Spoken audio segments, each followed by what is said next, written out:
tudingan intoleran, tudingan nih persepsi diskriminatif. Oke, kalau dulu nggak bisa dijawab, saya belum bertugas. Sekarang saya udah 5 tahun bertugas. Apakah ada diskriminasi?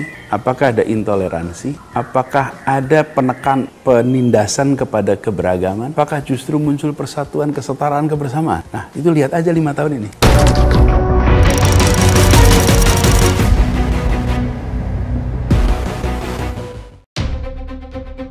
Anies Baswedan, capres yang diusung oleh Partai Nasdem, dianggap masyarakat sebagai simbol politik identitas. Atas derasnya tudingan itu, saat di kantor DPW Nasdem Sumut, Anies meminta bukti bahwa dirinya melakukan politik identitas. Dia berargumen, publik tidak boleh menilai berdasarkan persepsi, tetapi berdasarkan kenyataan. Karena dalam pilkada, siapapun pendukungnya akan memberikan pujian pada orang yang didukung. Kenyataannya sulit ditepis bahwa politik identitas Pilkada DKI tahun 2017 bakal mewarnai ajang politik nasional 2024 mendatang. Meski saat gelaran Pilkada DKI 2017 lalu menghasilkan politik pecah belah, ini sepertinya sebagian kecil kelompok tertentu menyadari dan meyakini politik identitas bisa menjadi alat pemenangan paling efektif seseorang kandidat. Politik ayat dan mayat sangat kental ketika Anies Baswedan bertarung pada perebutan kursi gubernur. Dan kita mengenang seseorang bernama Nenek Hindun yang ditolak disolatkan di masjid lingkungannya. Bahkan, suasana ketegangan DKI menjalar ke berbagai wilayah Nusantara. Bagi banyak masyarakat, terutama kaum minoritas, politik identitas DKI menghasilkan kengerian luar biasa. Teror dan ancaman merebak kemana-mana. Berbagai grup WhatsApp pun terkena imbasnya, baik grup kerja, grup hobi, grup keluarga, grup alumni, hingga grup jamaah masjid. Bahkan saat Jarod Saiful Hidayat yang menjadi cawagup mampir hendak sholat Jumat di salah satu masjid di hari kampanye, ada teriakan-teriakan penolakan dari sebagian kecil jamaah. Ya, seakan-akan ada stigma bahwa umat Islam yang mendukung Ahok otomatis kafir. Di sisi lain, ada upaya gerakan massa demonstrasi yang dari waktu ke waktu makin membesar. Awal mula gerakan demo ini bernama Aksi Bela Islam yang menuntut dipenjarakannya Ahok karena dugaan penistaan agama Islam. Demo pertama diadakan pada 4 November 2016. Kemudian diadakan lagi pada 25 November dan puncaknya adalah Aksi Bela Islam 3 pada 2 Desember 2016. Inilah yang diklaim sebagian kecil kelompok penggerak dinamakan Aksi Damai 212. Vonis 2 tahun penjara yang diterima Ahok serta kemenangan Anies Baswedan sebagai Gubernur DKI Jakarta ini dianggap sebagai momentum kebangkitan Islam. Bahkan muncul ide mendirikan bank, koperasi, minimarket, dan lain sebagainya dengan embel-embel 212. Dalam perjalanannya, ternyata upaya membangun ekonomi berlabel 212 gagal total.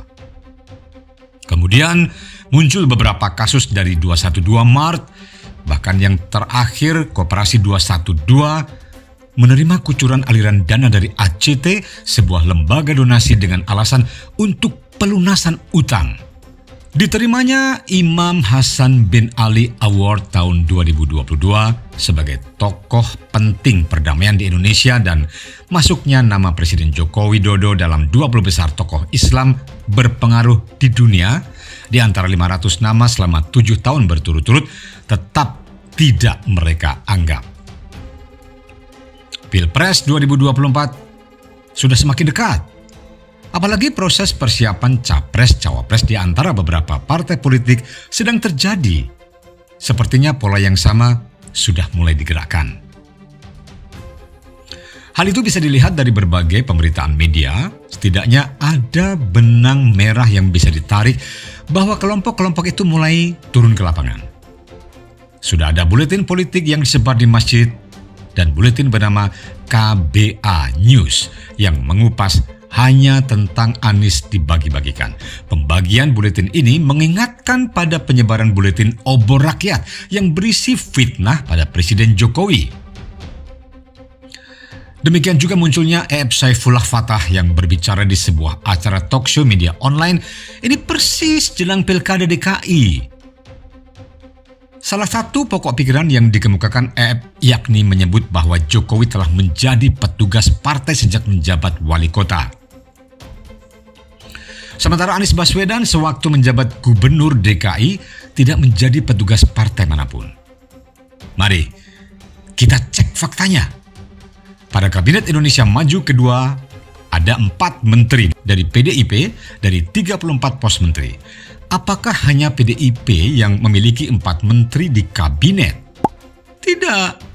Golkar memiliki 4 pos menteri. PKB serta Nasdem sama-sama memperoleh 3 pos menteri. Nah, jika demikian, apakah bisa disebut bahwa Jokowi merupakan petugas PDIP? Menggalang kekuatan massa juga menjadi salah satu senjata andalan para pendukung Anies Baswedan. Mereka sudah mulai melakukan pemanasan aksi. Pada Oktober, GNPR 6 menggelar aksi menolak kenaikan harga BBM. Kemudian 4 November, mereka juga melakukan hal yang sama dengan isu turunkan Jokowi. Kedua aksi ini sebagai pemanasan jelang 2 Desember pada aksi tahunan berupa Reuni 212. Meski faktanya aksi mereka sudah makin berkurang jumlah massanya, namun para penggerak demo itu tetap saja turun ke jalan dengan tuntutan tidak pernah berubah sejak 2016, yakni turunkan Jokowi. Hal ini dapat diindikasikan jelang penyelenggaraan Pilpres 2024, kelompok itu seperti menyediakan diri mereka untuk direkrut dalam dukung-mendukung seseorang. Bila membedah beberapa orang yang menjadi kandidat calon presiden, peluang merapatnya kelompok-kelompok itu ya hanya pada Anies Baswedan atau Prabowo Subianto. Tetapi sebenarnya mudah menarik benang merah kelompok-kelompok tersebut. Kemana PKS merapat, kesanalah kelompok itu akan mendukungnya. Sementara PKS sedang melakukan negosiasi dengan Nasdem dan Demokrat untuk membentuk koalisi perubahan. Sinyalemen politik identitas pada Pilpres 2024 juga sudah disuarakan oleh pengurus besar Nahdlatul Ulama. Ingat, sinyalemen politik identitas pada Pilpres 2024 juga sudah disuarakan oleh pengurus besar Nahdlatul Ulama. Wasekjen PBNU Rahmat Hidayat Pulungan meminta semua pihak yang terlibat langsung maupun tidak langsung untuk menghentikan semua gerakan yang memecah belah kesatuan bangsa. Kedepankan politik gagasan, stop politik identitas. Selamat Ma'arif yang menjadi bagian dari 212 menolak tuduhan itu. Bahkan Selamat menuduh NU tidak paham dengan maksud dari aksi yang digelar PA 212. Dia lalu mengatakan ada sejumlah gerakan massa yang melakukan unjuk rasa, bukan hanya PA 212.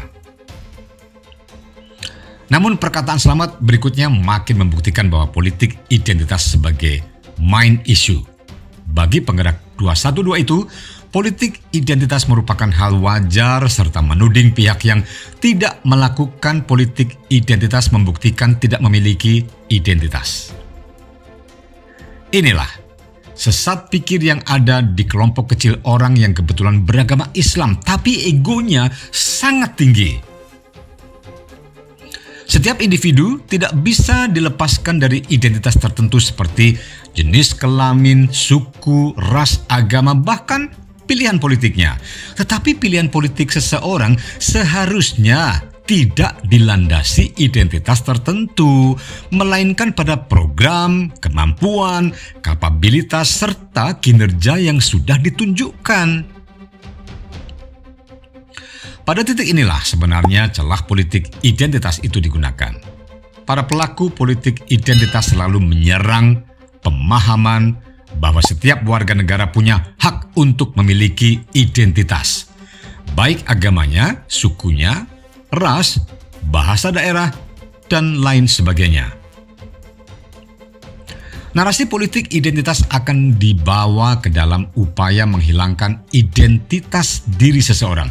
Ini tugas berat bagi kita semua agar mereka-mereka yang mulai melawan narasi politik identitas harus dicegah sejak dini. Sebab efek pertarungan politik identitas bisa menjadikan konflik di tengah masyarakat kita yang sangat plural.